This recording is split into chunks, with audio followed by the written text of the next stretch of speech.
Hello.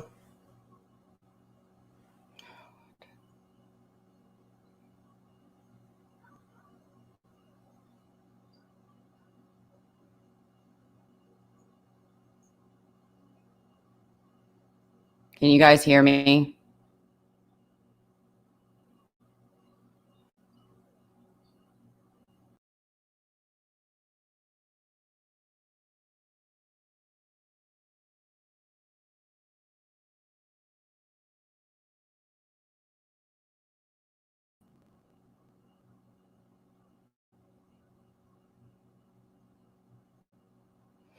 I don't know where my eyeball is.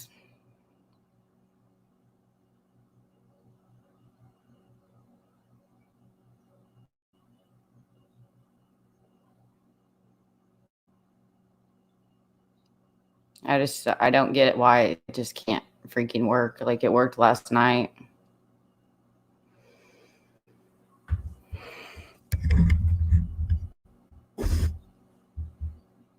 There was an eyeball right in the middle of the screen.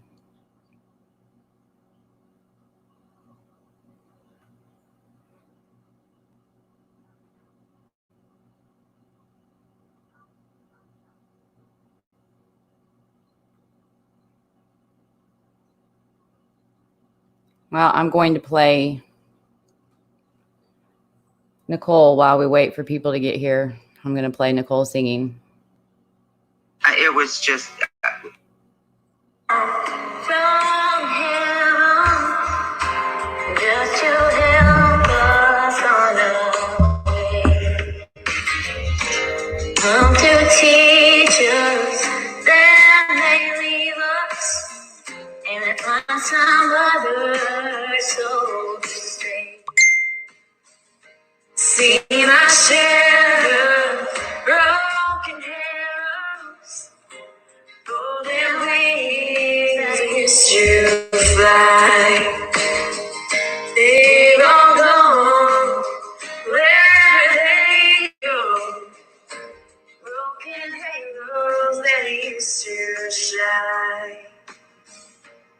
Broken halos that used to shine.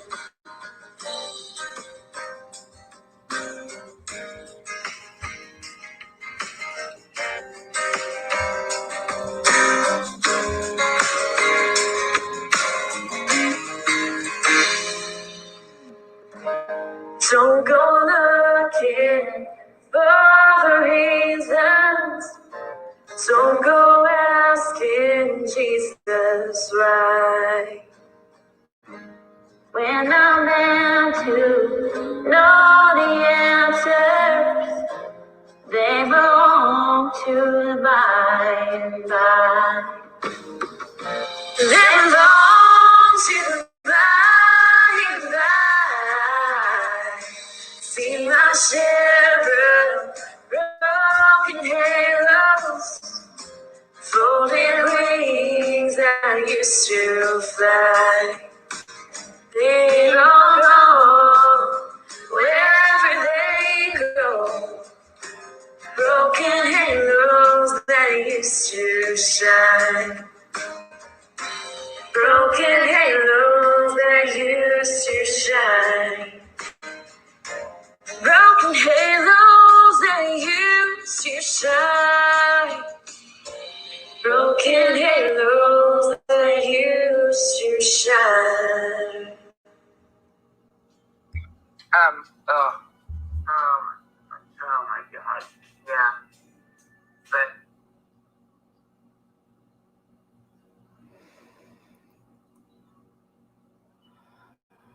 Okay. Thanks for joining me.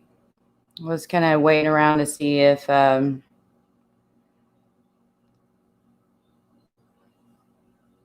family is here.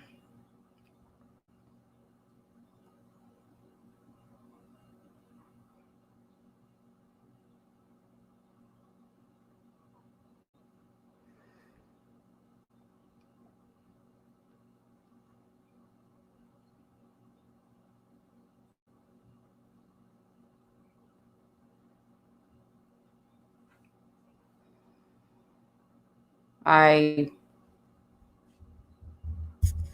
you guys hear me okay?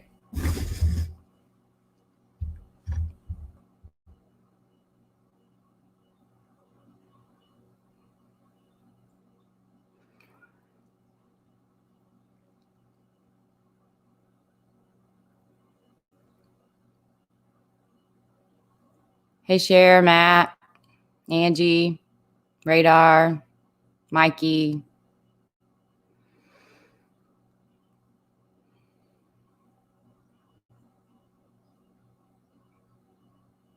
Okay, so I just received a voicemail from the Newton County Jail. Apparently, somewhere along the line, I signed up for updates.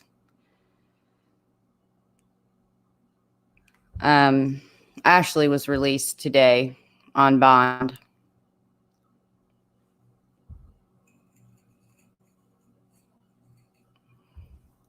So there's that.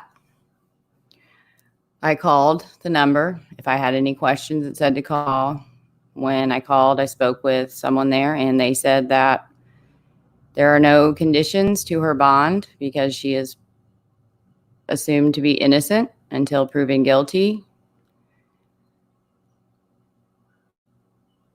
And she was released with she's free until she is not presumed innocent.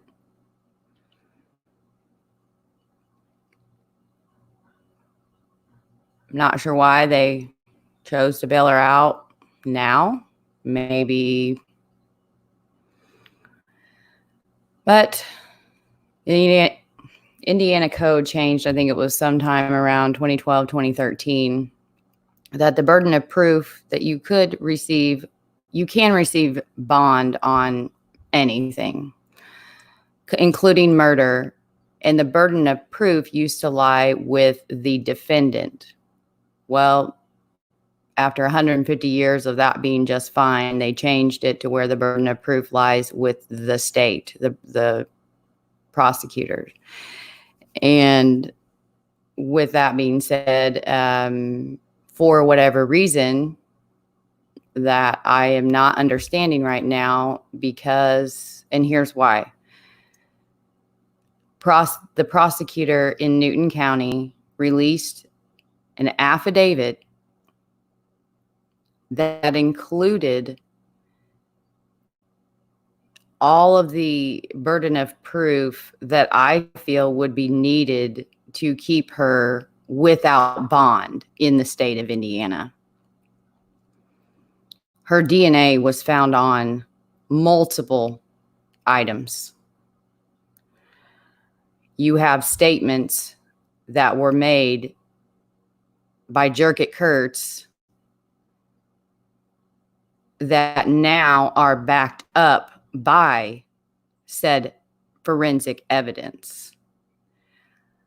I do not know how much more you would need than that to prove that she should not be out on bail, that she is, although presumed innocent until found guilty, you have enough that she doesn't meet the standards for what I'm about to read. And I'm so sorry, Cheryl.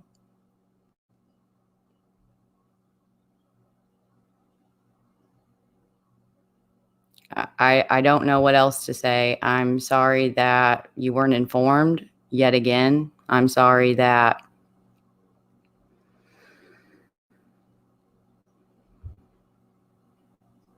she's out.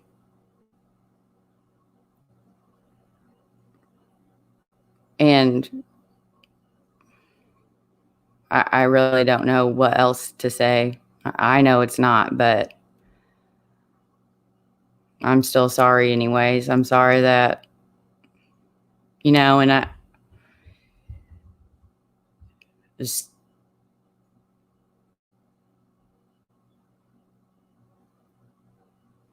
but I just feel like people need to be, they need to know. They need to know that she's out. Cheryl is Nicole's mom, Matt. Yeah, Randy. You know, like there isn't an ankle monitor. There's nothing. She is presumed innocent. That's what I was told. And while I understand that, I don't understand why they reached the agreement, period. I don't know what more burden you would need to prove as the state. Yeah, it does. Just another punch to the gut. And I keep going back to that. To her smirk, her smile, that the way she looked at y'all at that court when she knew what was about to happen with this bail. She knew there was an agreement. She walked in there, sat down, pointedly turned y'all's way, smirked, and then turned around. And she's out. As of today, received the voicemail, called to confirm.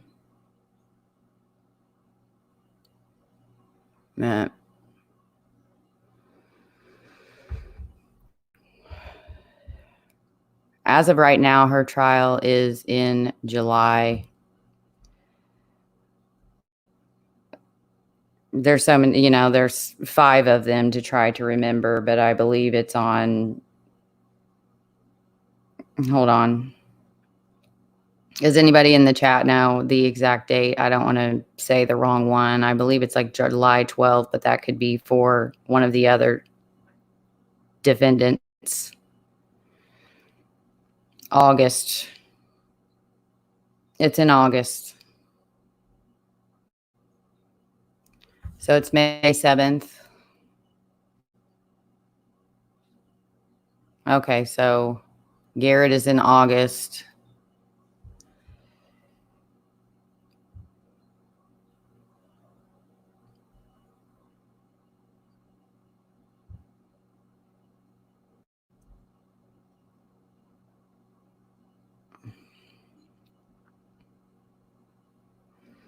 I think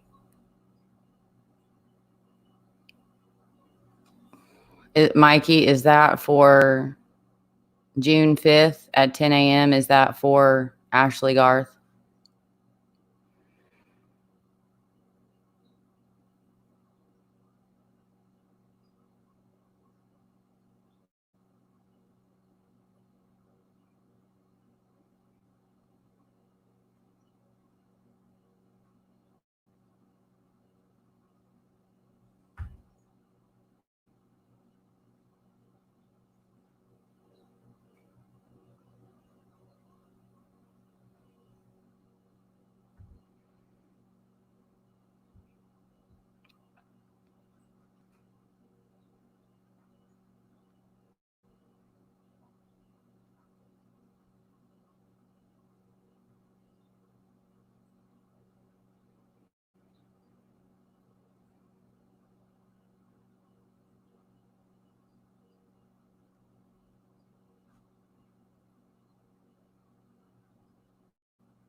Yeah, that's all I'm seeing now, Cheryl, is June 5th, 2020 at 10 a.m. That was rescheduled from April 15th. And it is a final pre-trial conference. And yes, you're right. No monitor, no nothing. She's free to go about her business because she is presumed to be innocent. So be on the lookout, people. She is charged with murder, conspiracy to commit murder, conspiracy results in death, and it still says assisting a criminal with the criminal assisted committed murder. Conspiracy to commit murder is premeditated murder and murder.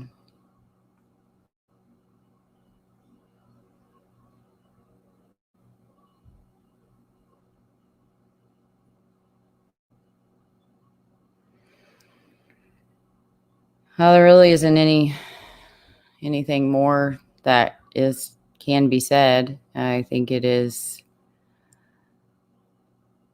unfortunate, and I don't understand. I know the family doesn't understand. And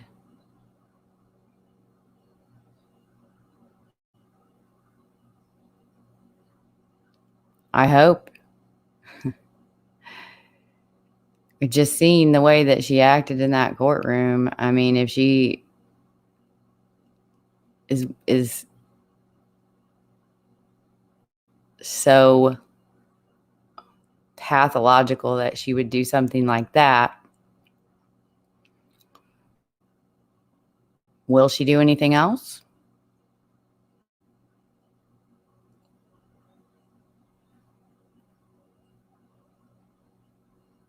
I love you, Cheryl.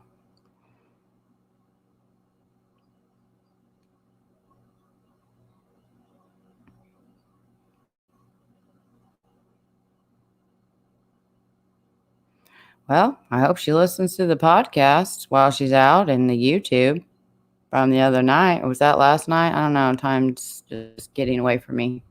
You don't have any work to go to. You're just like, what day is it? I have no idea.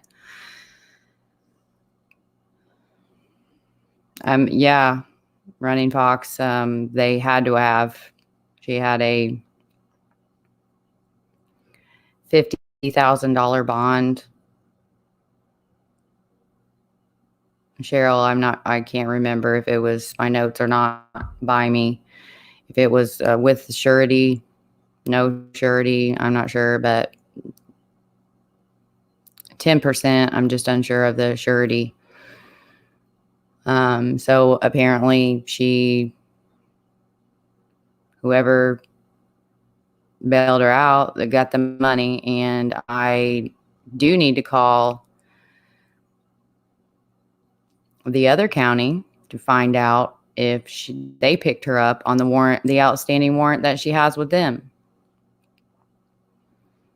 Because she did have another warrant in another county for violating her probation for murdering Nicole. So they would have had to post that bond as well after she was transferred. Newton County didn't say anything about her they just didn't, I'm not saying anything about that. They just didn't say, and I didn't think to ask.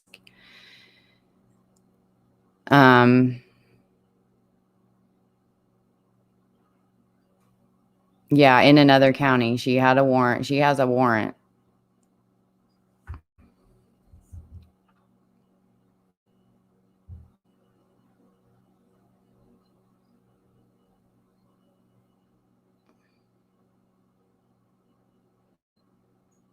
I can't remember if it was White County or Carroll County.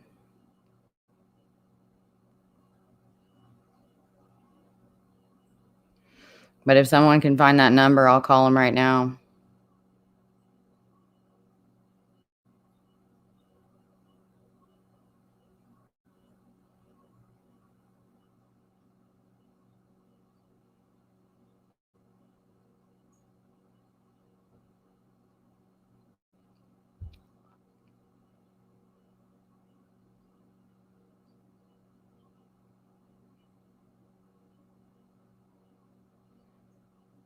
White County.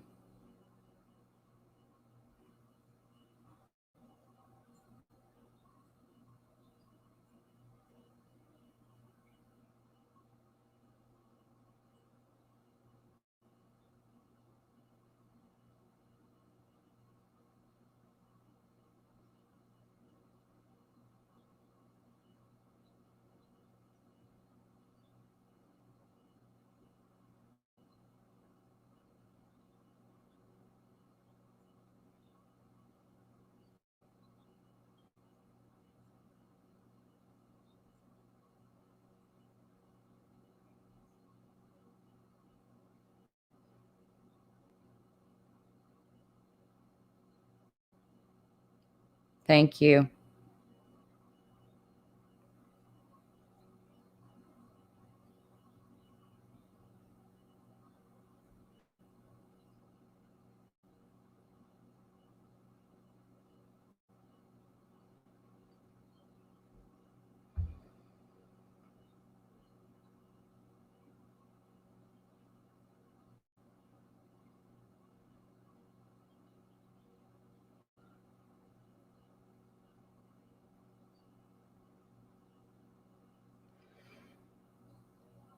A warrant issued with bail set at $1,500 cash or corporate security.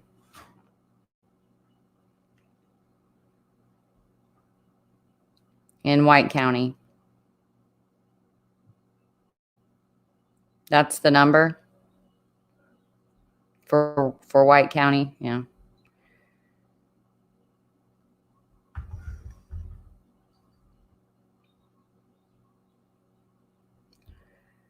Five, 8, 3.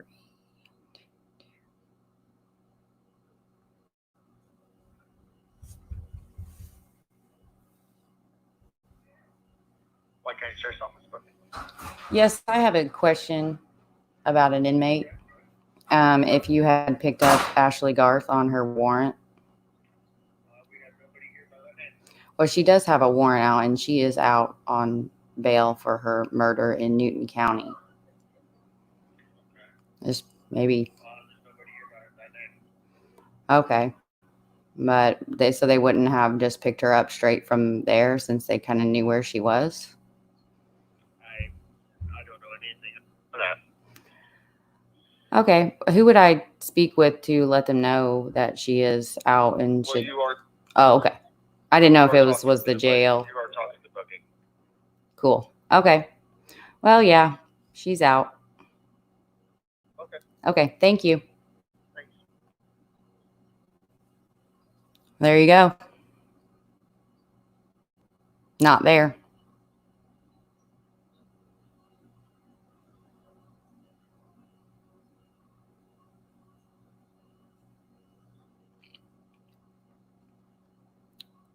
So, since I was talking to the person that should have that information, hopefully they will pick her up. I'm not going to hold my breath. I'm not sure how.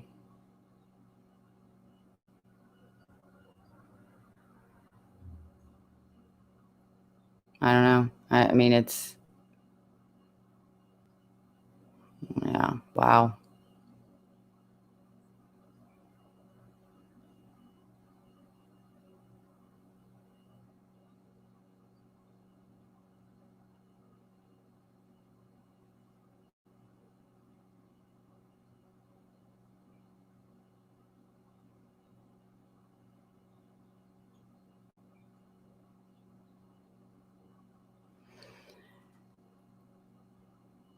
Hey, Cap. Yeah.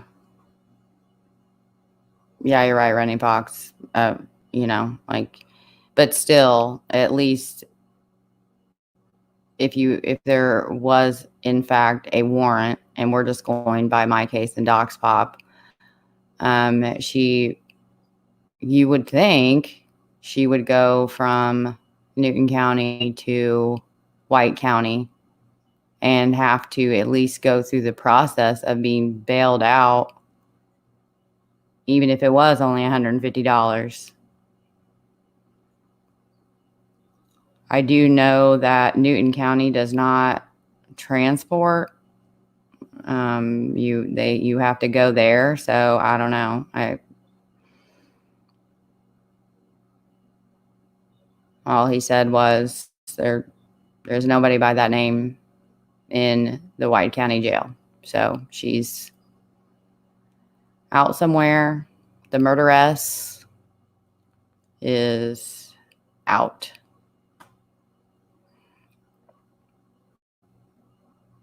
Well, they did, apparently, because the message that I received was today, and it said that she was released on May 7th. So, unless, I mean, it was just all done within a few hours, but I mean, it's illogical because nothing happens within the system that quick. And why her family decided to bail her out now, it's beyond me. And I take back what I said the other day.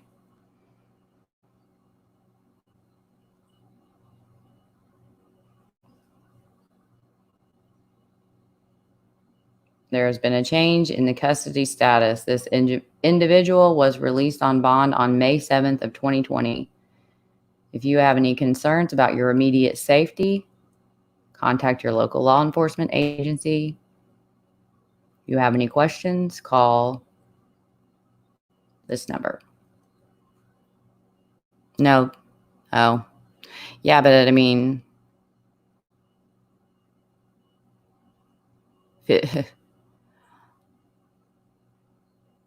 the stimulus check would, I don't know how much would the,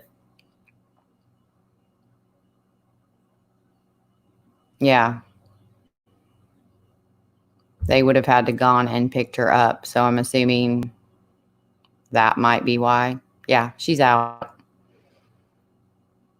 For some reason, I got a voicemail. I don't know if maybe when I called the jail, that's the only time I can think is that when I called the jail, I said, yes, like sign me up to be alerted if she gets out. I don't remember doing it, but that's not that out of the realm.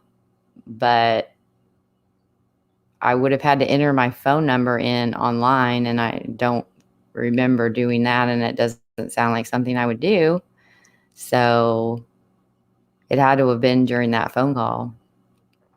And I just got like a recording because I actually tried to answer it because I thought it was someone calling me back on another matter. And it wasn't anything. Then the voicemail popped up. So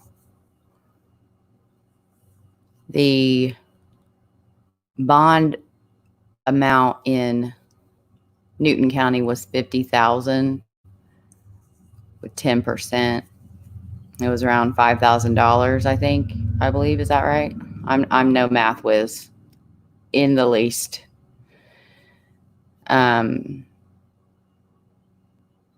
it is. It's messed up. And earlier I was talking about the burden of proof and the change in the laws, Cap. I don't think you were here yet.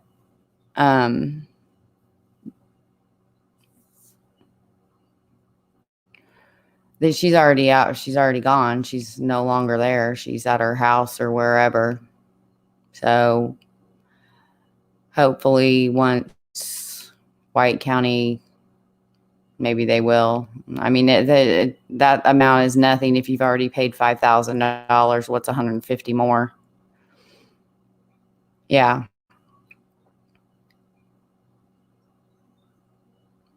But my big thing is I understand. I've read the law and the changes to the law. I believe it took place in around 2012, 2013. It'd been fine the way it was for 150 years, but whatever. To where the new code is that the defendant, it used to be that the defendant had to, the burden of proof that they were innocent fell on them, and then they could be released on bond for murder and treason. Murder and treason were the only two that the other bond laws did not cover yet. The burden of proof was on the defendant. So they've changed that to now where the burden of proof is on the state. The prosecutor would have had to, at that hearing where we were at, and the detective was getting ready to walk up to give that said burden of proof, and it was halted, and he had to like bumble back because the state and the defense had reached a agreement, and conditions of the bond, and the judge accepted it. So she was given the $50,000 with no surety, or something about surety. I don't even know if I'm saying that word right. And that would have been $5,000. So what is baffling to me is that this same prosecutor released in December, right after the hearing, when the DNA had come back, released an affidavit that has been printed in the news. And I did ask Dave about that, and he's just stumped. What more proof did you need? I mean, if this affidavit was, if it wasn't, then they would be held liable. That's exactly why news articles did not pick up Ray's story, because there wasn't any proof other than their word. And it wasn't that they didn't believe them. It was like, but we have to have something to go on. And the death certificate ended up being that thing, and then statements from the prosecutor. But so they couldn't just make up an affidavit and release it. So what he said was that her DNA was found on multiple items. They changed her charges from assisting a criminal to murder, conspiracy to commit murder. And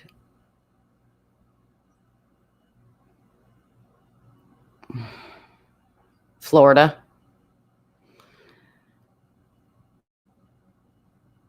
I have that address in Florida too.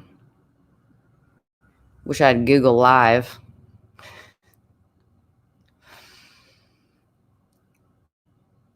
But it was rumored that that address in Florida was like a rehab center. But when I looked it up, it sure didn't look like no rehab center to me. It was just like it's just a small little house. So, but she did have an address change, and that was the thing with Delphi was she in Florida, and no one could ever, prove or disprove or anything with it. But the address was, it was a court in the court case files that she had a change of address around the time of February 7th of 2017, or shortly thereafter. But it didn't look like a rehab to me when I saw it on Google, and the address didn't pop up to any rehab. So maybe she runs there. Maybe she was staying with family. I don't know. Maybe she...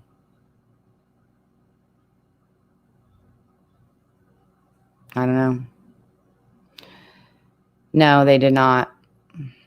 They did not radar.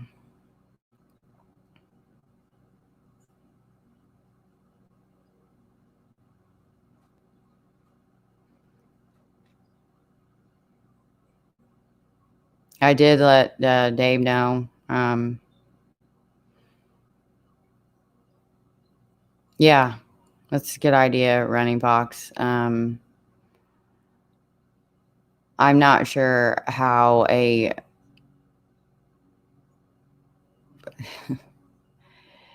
how this has just kind of slipped between the cracks of media and White County, but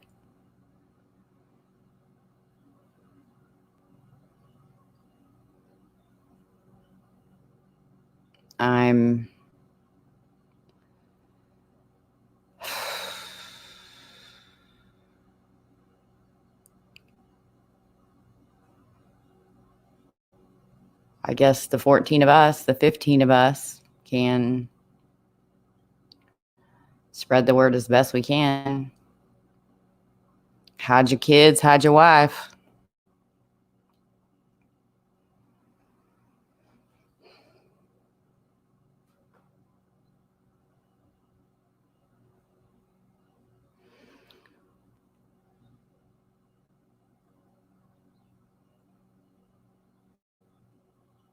Yeah.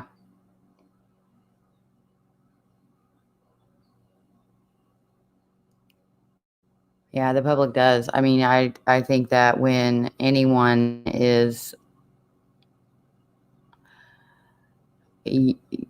I see it so much. I have someone close to me that is one that should be informed when a person gets out of jail, and there hasn't been one single time as of yet that has actually happened, which blows my mind even more that I got this voicemail today.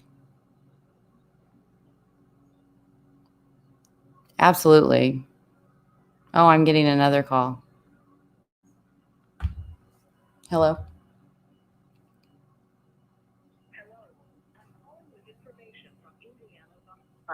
Please listen carefully to this message. You may want to have a pen and paper handy. After the message, you will be asked to enter your 4-digit PIN to this telephone number. You are registered with us to receive updates about an offender whose last name is Garth and whose first name is Ashley. I'm calling to tell you that there has been a change in this offender's custody status. This individual was released on bail on May 7th, 2020. If you have any concerns about your immediate safety, contact your local law enforcement agency, or if you have an emergency, call 911. For more information, contact the facility in. The telephone number is 21947.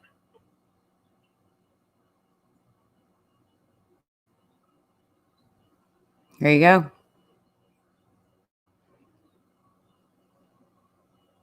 So that would have been, and the message just like keeps running.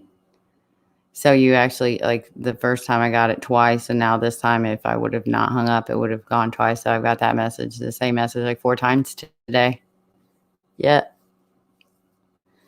I don't know. I'm going to have to figure out whatever the hell I did in order to get the message and pass that information on to Cheryl and her family, so that, and Dottie as well, so that they can get that information, those same voicemails. And I just have to remember how the hell I did it.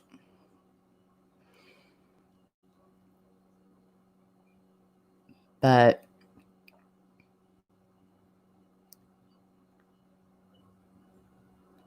I'm hoping that she listens to the podcast, and I hope she hears every damn thing that I said, because I meant them all. And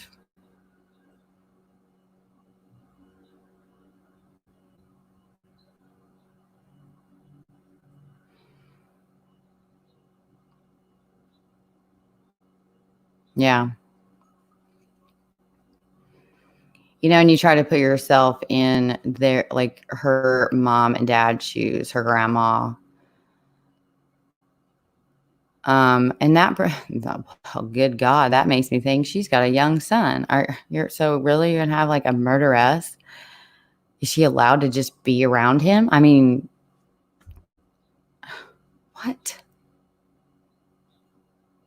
what more proof did they need than what and see, the thing is like, well, we would have had, if they held that hearing, as I said on the podcast, like, sometimes they will choose to go ahead and do that because they don't want to give away what they're going to present at trial.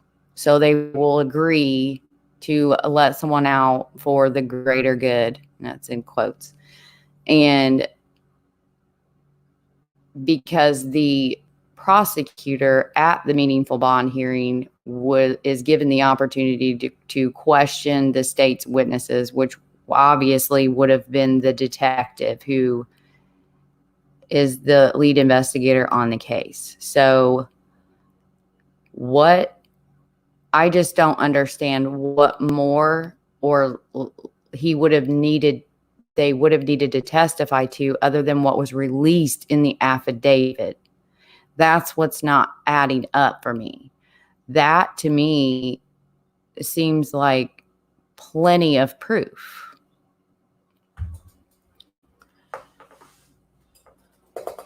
I mean, if you're going to release an affidavit that states that her DNA was found on all of these different things, and now you're charging her with murder, like you thought you were going to be once the DNA did come back, and then you have statements from Jerkett Kurtz, who now what he's saying is being backed up by the forensic evidence that Nicole's DNA was fucking found on Ashley, for God's sake. Sorry, I'm getting heated. What more would you need to prove in the court of law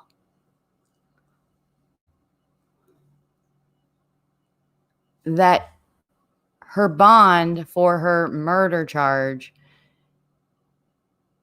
should not be set?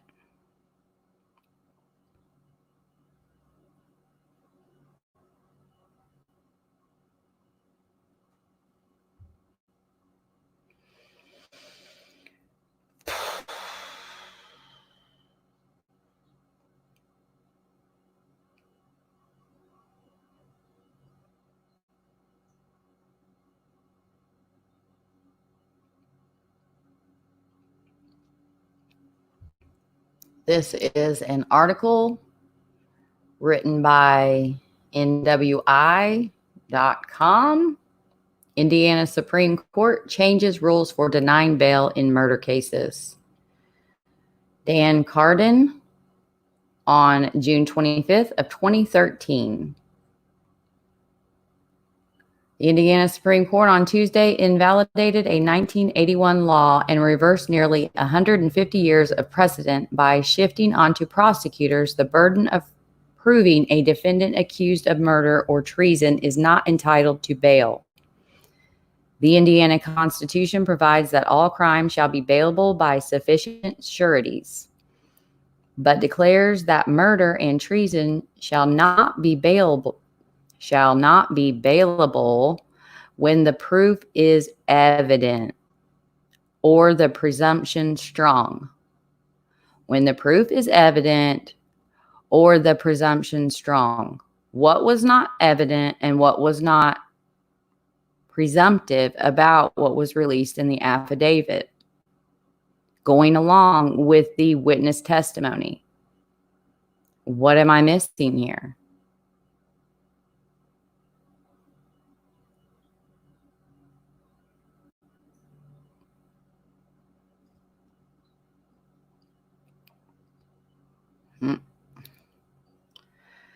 The High Court said Indiana's practice of requiring murder or treason defendants show the proof is not evident or presumption strong violates the presumption of innocence that all defendants bring with them to trial and limits the ability of the accused to defend themselves. By placing the burden on the defendant accused of murder or treason in a bail proceeding, we are in effect requiring him, while hampered by incarceration, to disprove the state's case pre-trial in order to earn the right to be unhampered by incarceration as he prepares to disprove the state's case at trial. Justice Stephen David, quote, "There is no valid justification for such a backwards process." I do kind of have to tend to agree because of like the legality of that. And that's not my dispute. It is, what more did you need?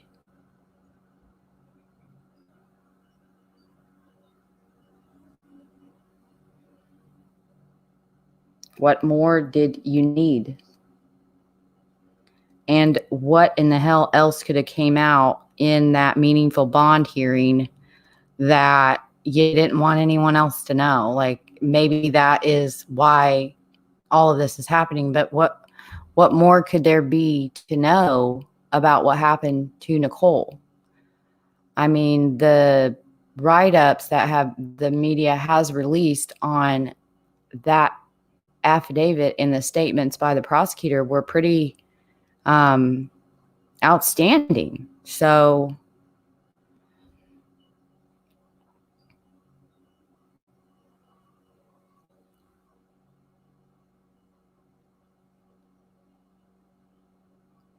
yes, they did. It's called a meaningful bond hearing, and the hearing was basically halted when it was set because the state and the defense had reached a agreement before that date, and they let the judge know that right there.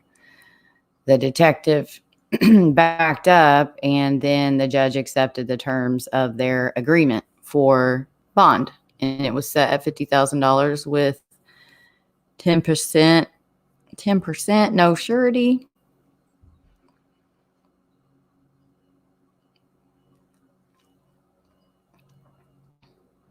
And we haven't even got to the real big delays. Like if you know, and I listened to Jess. She done a short one on an update for Amanda Carmack and her evilness. And I got on my case and I was looking through her. Yeah, gotta plug this in.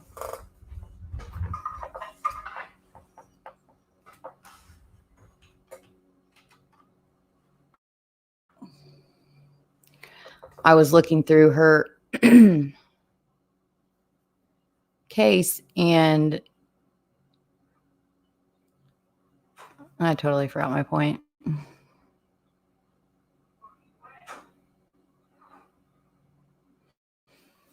Yeah, I mean, it's within your right to do a wrongful death lawsuit. It is a civil, but at this point,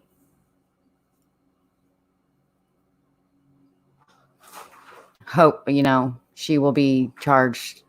She will be sentenced eventually for this murder that she committed, but I don't know. But yes, they can do that.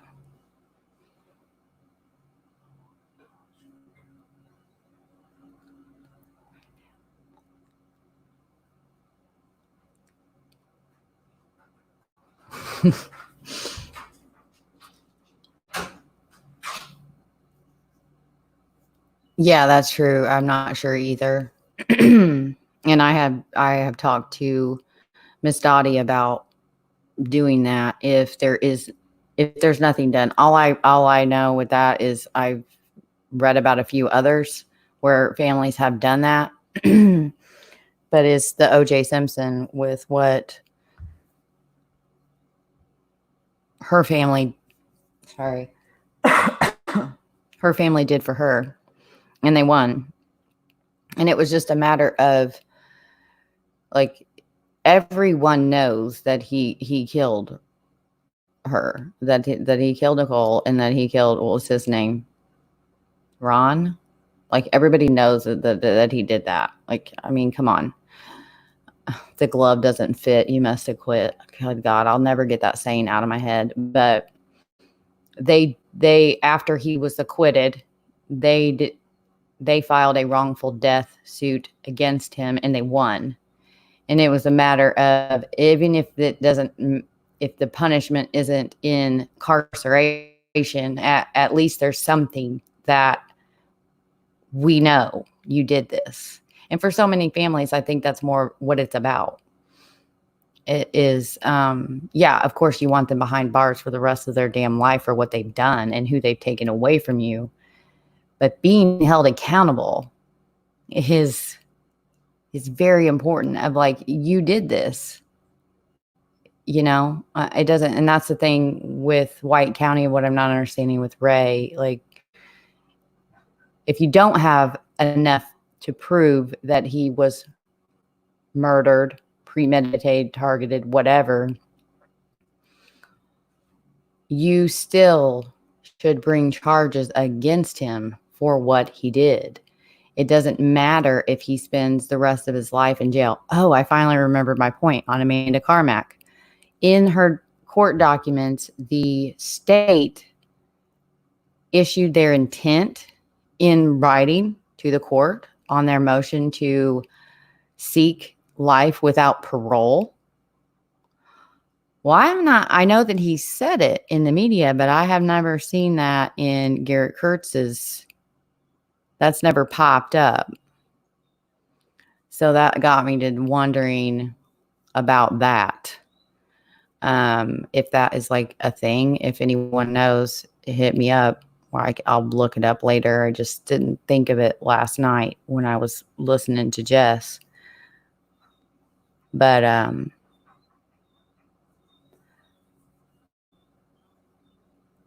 yeah,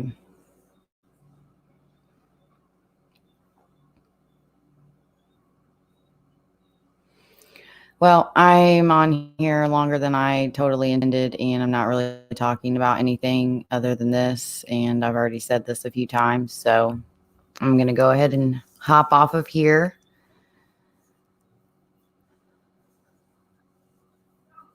And hopefully y'all have a good night and be on the lookout. Spread the word, especially if you live in Carroll County, that she's out. You're welcome, Sheriff Drinsky. Prosecutor Drinsky.